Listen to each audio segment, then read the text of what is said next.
इलाके के विचों हर शय कटी कटाई मिलती पई वो ताला ते माल पे जाके पसंद करके छांट करके अपना लोड करा लो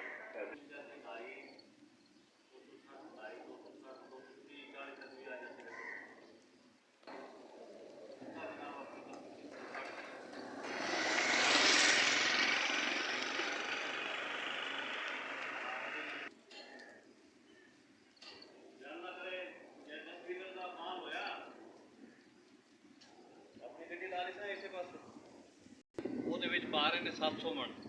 700 ਮਣ ਲੈ ਜਾਂਦੀ 10 ਵੀਲਰ